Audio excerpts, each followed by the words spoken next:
qiraatu Hizbil Bahri, membaca Hizib Bahar yang ada di tangan ibu semua yang sudah dipegang. Silakan dibuka ibu-ibu. Bismillahirrahmanirrahim. Hizbul Bahr li Sayyidi Abil Hasan Asyadzuli sammahu Hizbul Bahr li'annahu alhamahu Allah iyyah fi rihlatin bahriyah عندما كان راكبا سفينة وهاج البحر هياج قال عنه ربان السفينة أنه ينتهي بالغرق حسب خبرته في البحر سنوات طويلة، فمكثوا ينتظرون مصيرهم وغرقهم، فغفى سيدنا أبي الحسن الشاذلي غفوة فألهمه الله هذا الحزب فقرأه وقرأه أصحاب السفينة فهدأ البحر ونجوا ووصلوا إلى مقصودهم، فلذلك سمى حزب البحر.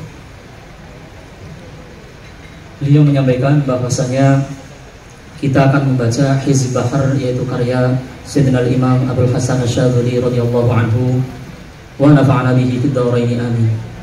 Beliau mengatakan bahwasanya dinamakan dengan Hizbul Bahar, Hizib Lautan, oleh sebab ketika itu Sayyidi Abul Hasan Asyadzuli radhiyallahu anhu sedang melakukan rihlah bahriyah, perjalanan laut, yang mana ketika itu ombak sangat besar sekali sehingga sopir daripada atau nahkoda itu bilang kepada Sayyidi Abul Hasan Asyadzuli, kalau sudah seperti ini berarti kapal ini akan tenggelam. Kemudian Sayyidi Abul Hasan Asyadzuli, beliau diilhami oleh Allah Subhanahu wa taala dengan Hizib Bahar ini dan membacakannya kepada orang-orang yang berada di dalam kapal, membaca bersama-sama sehingga alhamdulillah mereka semua selamat sampai tujuan.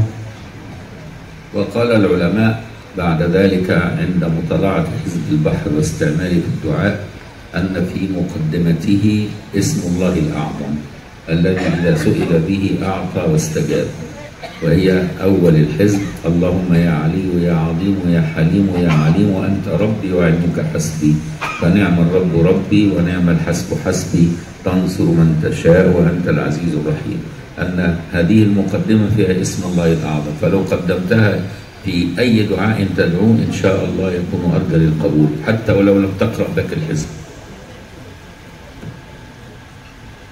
Beliau menyampaikan bahwasanya para ulama setelah membaca, setelah melihat tajrubah mereka dengan Hizbul Bahar ini, beliau, para ulama-ulama itu mengatakan sebenarnya yang manjur di dalam Hizb Bahar ini, oleh sebab di dalam muqaddimah Hizb Bahar ini ada Ismullahil A'zam, yaitu mulai dari Allahumma ya aliyu ya azimu ya halimu ya alim, anta rabbi wa ilmuka hasbi, fa ni'mal rabbu rabbi wa ni'mal hasbu hasbi, tansuru man tasha'u wa antal azizul hakim. Oleh sebab itulah doa apapun kalau kita mulai dengan Ismullahil A'zam yang ada di dalam muqaddimah Hizb Bahar ini, maka Allah Subhanahu wa taala akan mengijabahi doa kita meskipun kita tidak menyelesaikan hizibnya. وفيه يسأل الله العصمة، واعترض ابن تيمية على عادته في الاعتراض على الأولياء فقال كيف يسأل العصمة والعصمة لا تكون إلا لنبي، فاعترض عليه ورد عليه سيدنا داود بن مخلة في كلامه وقال الله قال لنا اعتصموا بحبل الله جميعا، فهذا ليس فيه أي مخالفة، لأن ابن تيمية كان كثير المخالفة للأولياء في كلامهم وفي مواجدهم، ولذلك ورث منهم الوهابية الاعتراض على الأولياء بوراثة تيمية، فنسأل الله السلامة. ورب الله سبحانه وتعالى يقول واعتصموا بحبل الله جميعا، والعصمة للنبي ألا تصدر منه المعصية ولا تخطر على بال، والعصمة للولي هو الحفظ من الوقوع في المعصية، والعصمة لغير الولي هو التوبة والندم بعد وقوعه في المعصية، فكل له عصمة تليق بمقامه.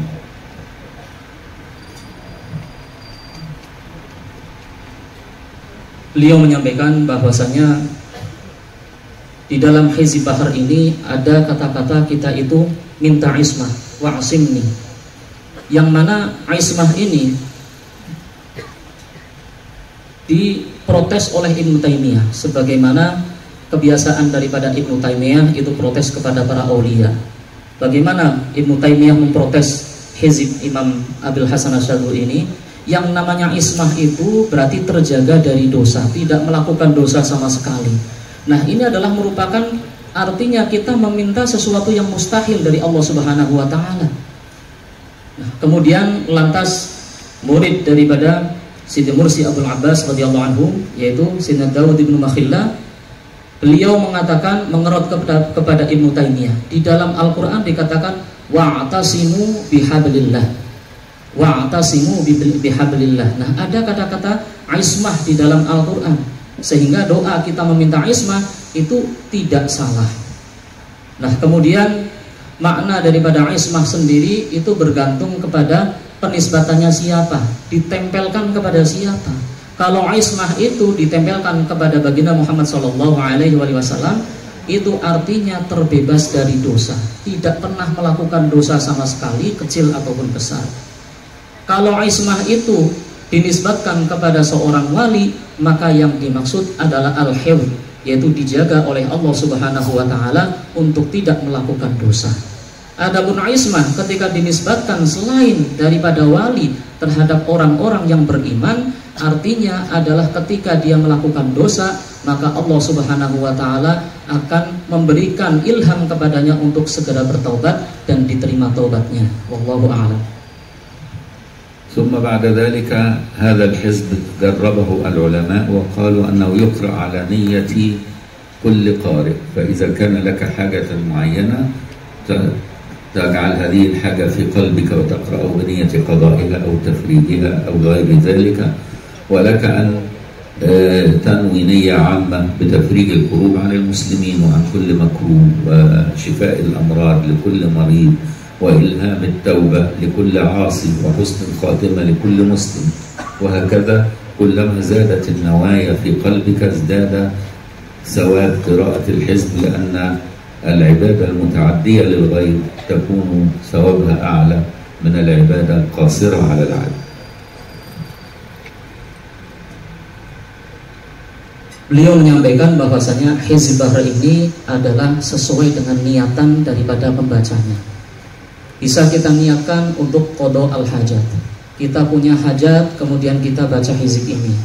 Kemudian kita yang sedang bersedih, sedang gundah dan yang lain sebagainya, maka kita niatkan untuk tafrijul kurub. Kalau yang sakit, kita baca hizib ini dengan niatan agar Allah memberikan kesehatan kepada kita. Kita yang masih hidup, membaca hizib ini dengan tujuan agar kita diberikan husnul khotimah. Allahumma amin ya rabbal alamin. Sehingga beliau menyampaikan bahwasanya semakin banyak niatan daripada kita yang membaca, maka di situ akan semakin baik. Beliau mengatakan bahwasanya ibadah yang sifatnya adalah muta'addi, sifatnya itu sumambrah, itu lebih baik, lebih utama daripada ibadah yang sifatnya hanya untuk diri sendiri atau pribadi.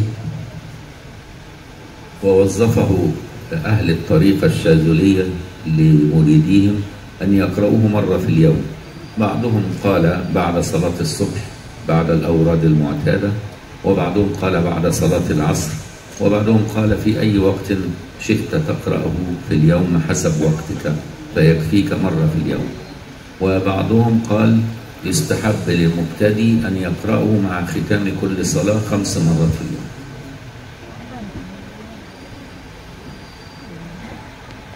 Beliau menyampaikan bahwasanya para ulama ahli thariqah syadzuliyah, beliau mengatakan bahwasanya Hizb Bahr ini adalah dibaca 1 kali dalam sehari. Ada yang mengatakan setelah sholat subuh, ada yang mengatakan setelah sholat asar, ada ulama yang mengatakan kapan saja boleh dibaca. Nah, bagi pemula ini afdholnya adalah membaca 5 kali setelah sholat fardu.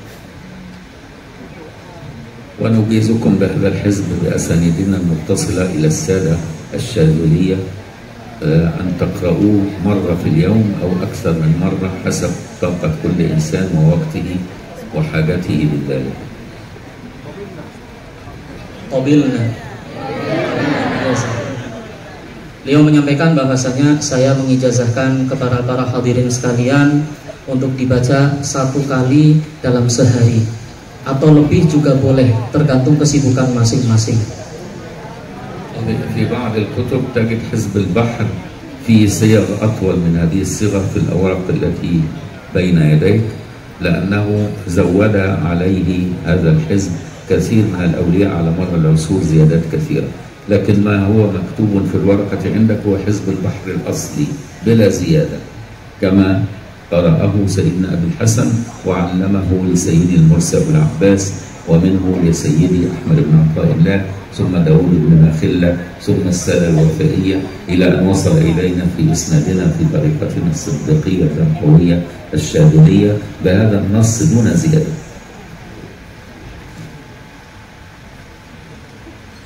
Beliau menyampaikan bahwasanya di dalam Hizb Bahar ini banyak sekali ulama yang menambahkan, sehingga apabila kita bandingkan, maka yang ada di depan kita semua ini sepertinya lebih pendek daripada Hizb Bahar yang di tempat-tempat lain.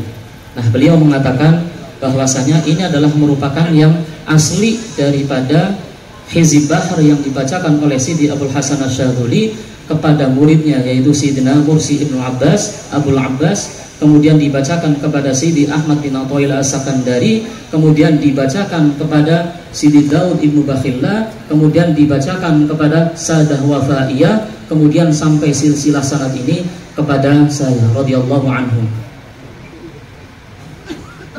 والزيادة أحيانا تكون تجعل قراءة الحزب يعني ثقيل على بعض الناس للأسف، لأنه ما يطول الزيادات قد يجعل الناس بسبب مشاغل حياتها لا تستطيع أن تواظب على الحزب، فكلما كان الحزب يسيرا غير طويل يؤدي المهمة يكون سببا للاستمرار عليه والمداومة عليه. Terkadang tambahan daripada para ulama, nah ini terkadang tambahan yang menjadikan berat, semakin panjang. Oleh sebab semakin panjang, maka kita lebih sulit untuk istiqomah. Maka dari itu semakin sedikit, insya Allah akan semakin istiqomah. Allahumma amin ya rabbal alamin. في قوله فالله خير حافظا وهو أرحم الراحمين، أصل الحزب فالله خير حفظا وهو أرحم الراحمين على قراءة ورش التي كان يقرأ بها سيدنا أبي الحسن الشاذلي، فالله خير حفظا وهو أرحم الراحمين. ولذا ننصح عند قراءتها 3 مرات أن تقولها مرة فالله خير حفظا وهو أرحم الراحمين، ثم تكرر بعد ذلك حافظا وهو أرحم الراحمين، حتى تكون قرأتها بالقراءتين المتواترتين. Beliau menyampaikan di dalam Hizb Bahar ini ada ayat Al-Quran yang dinukil oleh Sidi Abul Hasan Asy-Syadzuli, yaitu fallahu khairun hafidhahu wa huwa arhamur rahimin. Aslinya Sidi Abul Hasan Asy-Syadzuli itu membaca Qur'annya dengan riwayat Warsh. Nah, di dalam riwayat Warsh ini membacanya adalah fallahu khairun hifdhan wa huwa arhamur rahimin.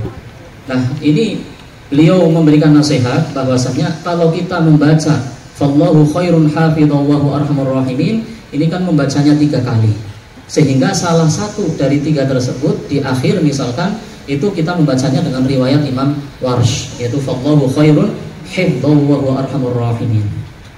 نبدأ معا نقرأ الحزب معا إن شاء الله بصوت معا. بسم الله الرحمن الرحيم.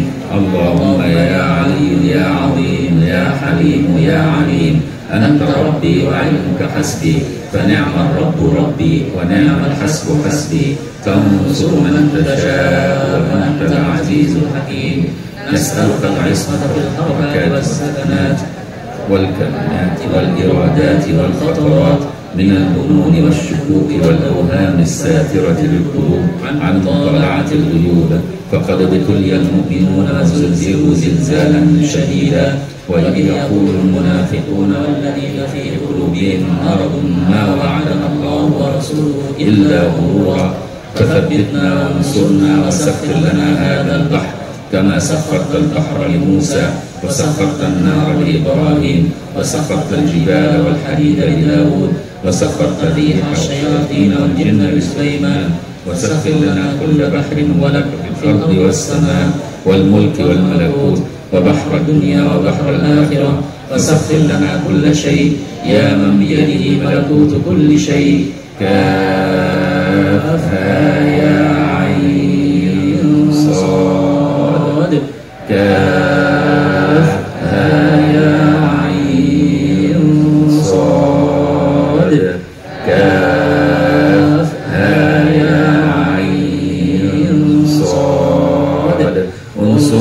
فإنك خير الناصرين وافتح لنا فإنك خير الفاتحين واغفر لنا فإنك خير الغافرين وارحمنا فإنك خير الراحمين وارزقنا فإنك خير الرازقين واهدنا ونجنا من القوم الظالمين وهب لنا ريحا طيبة كما هي في علمك وانشرها علينا من خزائن رحمتك واحملنا بها حمل الكرامة مع السلامة والعافية في الدين والدنيا والآخرة إنك على كل شيء قدير.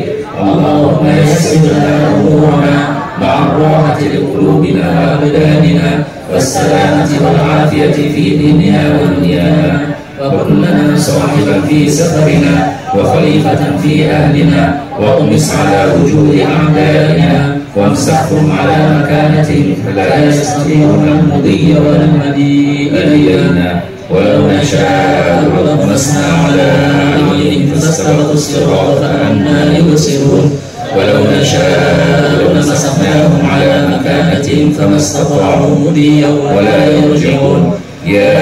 ياسين والقرآن الحكيم إنك لمن المرسلين على صراط مستقيم تنزيل العزيز الرحيم لتنذر قوما ما أنذر آباؤهم فهم غافلون لقد حق القول على أكثرهم فهم لا يؤمنون إنا جعلنا في أعناقهم أغلالا فهي إلى الأذقان فهم مقمحون وجعلنا من بين أيديهم سدا ومن خلفهم سدا فأغشيناهم فهم لا يبصرون. شاهت الوجوه شاهت الوجوه شاهت الوجوه وعنت الوجوه للحي القيوم وقد خاب من حمل ظلما.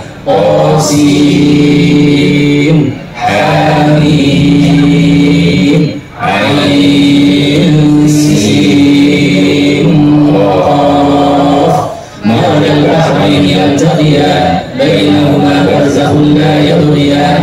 حميم حميم حميم حميم حميم حميم حميم حم الأمر وجاء النصر فعليها لا ينصرون. حميم تنزيل الكتاب من الله العزيز العليم غافر الذنب وقابل التوب شديد العقاب ذي الطول لا إله إلا هو إليه المصير. بسم الله بابنا تبارك حيطاننا. ياسين سقفنا. كاف هاء عين صاد كفايتنا. حميم عين سين قاف حمايتنا. فسيكفيكهم الله وهو السميع العليم. فسيكفيكهم الله وهو السميع العليم. فسيكفيكهم الله وهو السميع العليم. ستر العرش مسؤول علينا وعين الله ناظرة إلينا بحول الله لا يقدر علينا والله من ورائهم محيط بل هو قرآن مجيد في لوح محفوظ. فالله خير حافظا وهو أرحم الراحمين. فالله خير حافظا وهو أرحم الراحمين. فالله خير حفظا وهو أرحم الراحمين. إن وليي الله الذي نزل الكتاب ويتولى الصالحين. إن وليي الله الذي نزل الكتاب ويتولى الصالحين. إن وليي الله الذي نزل الكتاب ويتولى الصالحين. حسبي الله لا إله إلا هو عليه توكلت وهو رب العرش العظيم. حسبي الله لا إله إلا هو عليه توكلت وهو رب العرش العظيم. حسبي الله لا إله إلا هو عليه توكلت وهو رب العرش العظيم. بسم الله الذي لا يضر مع اسمه شيء في الأرض ولا في السماء وهو السميع العليم. بسم الله الذي لا يضر مع اسمه شيء في الأرض ولا في السماء وهو السميع العليم. Bismillahilladzi la yadurru ma'a ismihi syai'un fil ardi wala fis samaa wa huwas samii'ul 'aliim. A'udzu bikalimatillahi tammati min syarri ma khalaq. A'udzu bikalimatillahi tammati min syarri ma khalaq. A'udzu bikalimatillahi tammati min syarri ma khalaq. ولا حول ولا قوة إلا بالله العلي العظيم. ولا حول ولا قوة إلا بالله العلي العظيم. ولا حول ولا قوة إلا بالله العلي العظيم. وصلى الله على سيدنا محمد وعلى آله وصحبه وسلم. وسألني أحدهم ممن يعترض على الأولياء يقول لي بيقول حميم ليه 7 مرات؟ لأن أصلا في 7 سور تبدأ بحميم، فهو يريد ان هو كأنك بتقرأ ال7 سور الحواميم كلها، لان كل حميم من ال7 غير الحميم الثاني. حميم الغافر، حميم فصلة، حميم الشور، حميم الزخر، حميم الدخان، حميم الجاثية، حميم الأحقاب. فكل حميم غير الحميم التي تقرأ، فهي تشمل سور الحواميم كلها. Beliau menyampaikan bahwasanya ada orang yang bertanya kepada saya, mengapa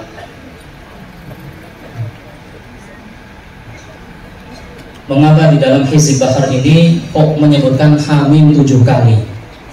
Beliau menyampaikan bahwasanya Hamim ini yang pertama bukan yang kedua bukan ketiga, dan seterusnya.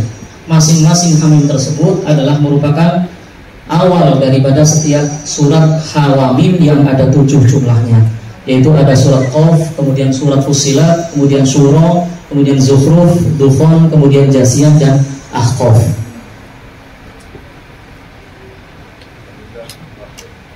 Wa jazakumullahu khairan. Syukran jazilan. Hadirin hadirat yang dirahmati Allah, ternyata yang mengikuti ijazahan pada malam kita hari ini secara online berjumlah 2.064.440.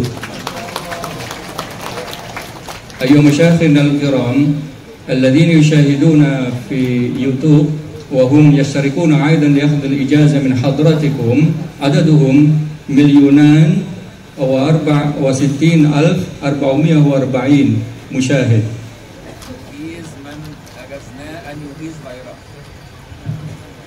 Beliau menyampaikan bahwa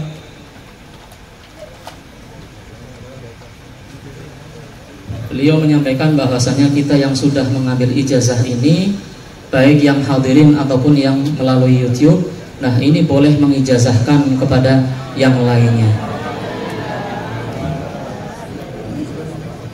Selamat mendapatkan ijazah dan bisa mengijazahi.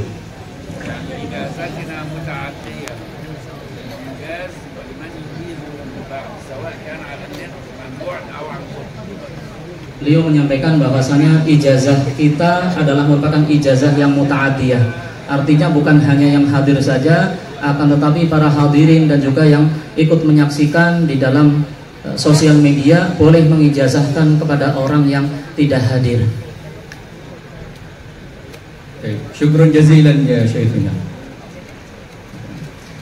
Baik, menginjak acara selanjutnya adalah doa yang akan disampaikan oleh yang pertama Syekh Muhammad Ahmad Mabruk Al-Husaini, dan yang kedua kepada Romo Kiai Haji Asef Saifuddin.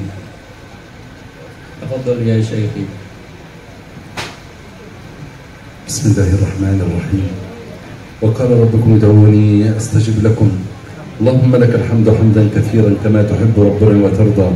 Lakal hamdu ya rabbana kama yanbaghi li jalali wajhika wa li 'azimi sultanika. اللهم لك الحمد على كل حال ونعوذ بك من حال أهل النار. اللهم صل وسلم وبارك على سيدنا محمد وعلى آله عدد كمال الله وكما ينبغي لجلاله. اللهم إنا نستغفرك من كل الذنوب والمعاصي ونتوب إليك. نستغفرك من الذنوب التي تنزل النقم، ونستغفرك من الذنوب التي تفتك العصم، نستغفرك من الذنوب التي تنزل البلاء، نستغفرك من الذنوب التي تقطع الرجاء، نستغفرك من الذنوب التي تحول بها بيننا وبينك يا رب العالمين. اللهم اغفر لنا وارحمنا، ومن شر خلقك سلمنا، وعلى غيرك لا تكلنا، وعن باب عفوك لا تطردنا. اللهم اجعل الحياة زيادة لنا في كل خير، واجعل الموت راحة لنا من كل شر، ولا تسلط علينا بذنوبنا من لا يخافك ولا يرحمنا. اللهم اجعل جمعنا هذا جمعا مرحوما، وتفرقنا من بعده معصوما، ولا تجعل فينا ولا معنا ولا من بيننا ولا من حولنا ولا من أحبابنا ولا من كافة المسلمين شقيا ولا محروما يا رب العالمين. اللهم بارك في هذه البلاد، بلاد أندونيسيا ومصر وسائر بلاد المسلمين. اللهم عمها بالخير والرخاء والأمن والأمان والسلم والإسلام، بلدة طيبة ورب غفور يا رب العالمين. اللهم بارك في السيدة خفيفة وبارك في جهودها، واجعل أعمالها خالصة لوجهك الكريم. اللهم أيدها بتأييد من عندك وتوفيق من عندك وبركة من عندك يا رب العالمين. اصلح على يديها أمور البلاد والعباد، انفع بها البلاد والإسلام والمسلمين يا رب العالمين. بارك في مشايخنا وعلمائنا وسادتنا، وانفعنا بهم في الدارين آمين. اللهم اجمعنا بحبيبنا سيدنا محمد صلى الله عليه وسلم في الفردوس الأعلى بغير حساب ولا سابقة عذاب ولا عتاب، ببركة سيدنا رسول الله صلى الله عليه وسلم وآل بيته الكرام وأولياء الله الصالحين في مشارق الأرض ومغاربها، وبسر أسرار سورة الفاتحة. نقرأ معا. بسم الله الرحمن الرحيم. الحمد لله رب العالمين، الرحمن الرحيم، مالك يوم الدين، إياك نعبد وإياك نستعين، اهدنا الصراط المستقيم، صراط الذين أنعمت عليهم غير المغضوب عليهم ولا الضالين. آمين. وصلى الله وسلم وبارك على الفاتحة لشيخنا الرجل البركة المربي المبارك مولانا الشيخ أصيف رضي الله عنه. الفاتحة له. بسم الله الرحمن الرحيم. الحمد لله رب العالمين، الرحمن الرحيم، مالك يوم الدين، إياك نعبد وإياك نستعين، اهدنا الصراط المستقيم، صراط الذين أنعمت عليهم غير المغضوب عليهم ولا الضالين. آمين آمين آمين.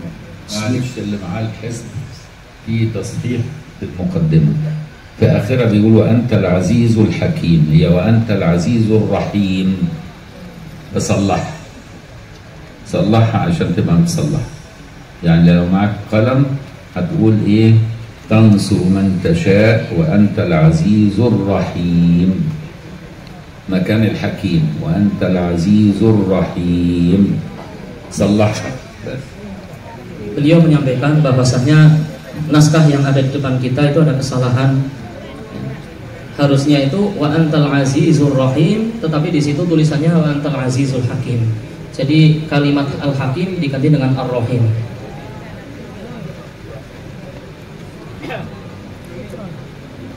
Bismillahirrahmanirrahim. Alhamdulillahirabbil alamin. Wa sallallahu ala sayyidina Muhammadin wa ala alihi wa sahbihi wasallam. Allahumma ighfir lana dhunubana wa kaffir 'anna sayyi'atina wa tawaffana ma'al abrar. Rabbana ighfir lana wa liwalidina warhamhum kama rabbawna shighara. Allahumma ighfir lana wa li awladina wa dhurriyyatina wa ahlina wa talamidina kullihim wa abaihim wa ummahatihim. Allahumma ighfir lil muslimina wal muslimat wal mu'minina wal mu'minat wal ahya'i minhum wal amwat. Allahumma ighfir li 'ailati as-sayyid Khafifa inda al-Qarwansa alladhina sabaquna bil iman. Allahumma ighfir lahum warhamhum wa'afihim wa'fu anhum wa akrim nuzulahum wa wasi' madkhalahum waghsilhum bil ma'i was-salji wal barad. Allahumma naqqihim min al-khataaya kama nuqiyat as-sawb al-abyad min ad-danas. Allahumma abdilhum daran khayran min darihim wa ahlan khayran min ahlihim. Allahumma anzil rahmata wa syafata wal maghfirata ilayhim.